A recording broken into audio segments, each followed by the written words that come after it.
Hi అందరికీ ఈరోజైతే మనకి 2 స్ట్రిప్లు అయితే ఆర్డర్ వచ్చాయి. నేనైతే స్టార్ట్ అయ్యాను ర్యాంప్‌కి. లోడింగ్ పాయింట్ వచ్చేసి తాళ్ళపాలెం, నిడదల దగ్గర ఉన్న తాళ్ళపాలెం. ఇంక దారిలో డీజిల్ కొట్టించి ఇంకా మళ్ళీ నేను స్టార్ట్ అయ్యాను. ర్యాంప్ దగ్గరికి వెళ్ళేసరికి 8:30 అయింది. బళ్ళైతే అసలు లేవు, ఎందుకంటే ఈ ర్యాంప్ తీసి 4 డేస్ అయింది.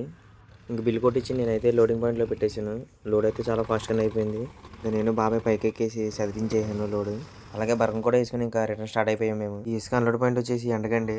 ఈ 2 స్ట్రిప్ వచ్చి మనకి ఒక మేస్త్రి అయితే పురమాయించారు. ఇంకా ఆయన వచ్చి అన్లోడ్ చేయించుకున్నారు. మనం నెక్స్ట్ ట్రిప్ కూడా ఇసుక వెళ్ళాలి, కానీ ఒక కస్టమర్ ఫోన్ చేసి గ్రావెల్ వేసుకురామన్నారు. ఇంకా నేనైతే గ్రావెల్కి వెళ్ళాను, కానీ ఇలా బుక్ అయిపోతాను అనుకోలేదు. ఎందుకంటే ఈ బాటలో బండ్లు అయితే స్లిప్ అయిపోతున్నాయి. బాట డౌన్ అయిపోయి అసలు బండి అయితే ఎక్కట్లేదు. ఇంకా జేసీబీ కూడా ట్రై చేశారు, కానీ అవ్వట్లేదు. చేసింది ఏం లేక తడి గ్రావెల్ అంతా పక్కకు తీసి లారీలో ఉన్న గ్రావెల్ అయితే అన్లోడ్ చేయించేశారు. ఇదంతా అయ్యేసరికి 4 గంటలు అయితే పట్టింది. మన బండి లోడ్ అయ్యేసరికి చాలా లేట్ అయిపోయింది. అదే ఇసుక పాటికి అన్లోడ్ కూడా అయిపోతుంది ఇసుక. అంతే ఒక్కోసారి ఇలాగ జరుగుతూ ఉంటాయి. ఇంకా నేనైతే లోడ్ చేయించి స్టార్ట్ అయ్యాను. కింద గ్రావెల్ కొట్టిన వల్ల ఫ్రీగా అయితే ఎక్కేస్తుంది బండి. ఈ ట్రిప్ అన్లోడ్ పాయింట్ వచ్చేసి పిప్పర్ వెళ్ళాలి. లొకేషన్స్ దగ్గరలో ఉన్న వాళ్ళు ఎవరికైనా బిల్డింగ్ మెటీరియల్ సప్లై చేయాలంటే కామెంట్ చేయండి.